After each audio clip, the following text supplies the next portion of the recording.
Hi guys, it's Josh here. Today's a big day for me.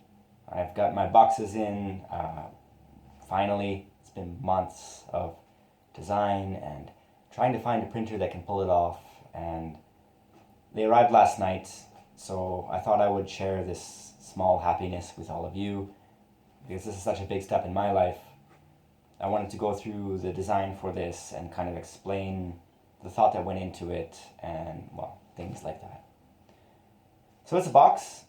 There's 6 sides to this, and I decided that really what I want to show people, or what I want their first impression to be, is that this is either Japanese or Chinese. Not really sure which, but then there's a guy in the middle who doesn't seem to care about that at all.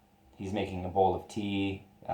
In this particular panel, he doesn't look super happy. He looks kind of concentrated, but that changes around the box. Um,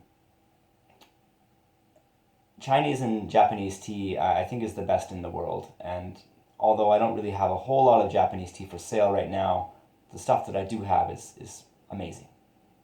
And it's only going to kind of expand as I get a little bit bigger. But this guy is making a bowl of matcha.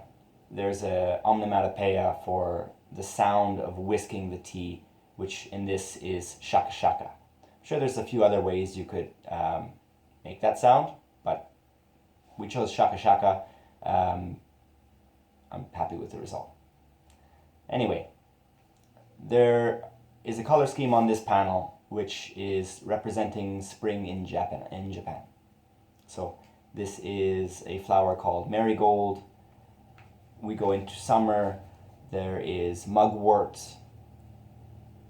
We go into autumn. You have bush clovers. And then in the winter, it's more of your dried field kind of color scheme. Now, the top and the bottom boxes, they don't really follow that time of the year sort of thing. The blue on white, like that. And the bottom, which is kind of pale pink on the border with the kind of say like beige background. And both of those play off, I wouldn't necessarily say they're tea snacks, but they're called kyogashi. They're little sugary bits that melt in your mouth. They're kind of like Rockets candy for us in North America. But a very old-fashioned kind of candy in Japan. So these boxes here, they're important to me, but they're just a box. But I think it'd be important to differentiate that if you see a box like this in a cafe or in a restaurant or in a shop, those places are trying their very best to sell something that is outstanding, and that's my goal. So keep an eye out for them. If you see them, buying any tea that's sold there is supporting me, so thank you kindly. But the box will go away for now, and we can kind of concentrate on what's inside. So when it was coming to how I'm going to package the tea, it was there's a lot of options out there. You can use just the resealable bags. You can use tea tins that are kind of like this. Pretty much these things look the same, although this is tin and then this is glass. Tins I've used for years and they do the job. But once you've used one for a certain tea, whether that's something that's kind of not even a very strong aroma, but like a rose tea, it's going to kind of smell like roses forever. That never really goes away. And that's even worse in stronger smelling teas, let's say like Earl Grey, or that's like Lapsang Souchong coming from China. These really perfumey teas, they kind of corrupt the tins. And I wanted to get away from that and do something that is more useful in the long term, because you can repurpose them, and that's by using glass.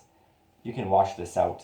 But in the meantime, it's scent proof, it's airtight, and whether or not this part is true, there seems to be a lot of evidence that claims that this particular variety of glass, which is really deep violet color, will not only preserve what's inside, but it will actually enhance it. So whether that is things like tea, whether that are herbs, dried herbs like oregano, marijuana, etc., the idea behind this is that, well, this allows in certain varieties of UV light, it blocks out the visible light. So these claims are not really what's important to me as much as the airtight and reusability is. But there's all sorts of reviews for these ultraviolet jars out there that you can look into if that's important to you. Anyway, getting my tea into these jars, which I would say, with the exception of maybe like stone, this jar is probably the best thing that you can put tea into, or equal to the best thing. Into my box. And I mean, as I said, it's for most people, it's just a box in a jar, but for me, this is a big step. So again, if you see these things, you can trust that what you're going to buy is going to be pretty special.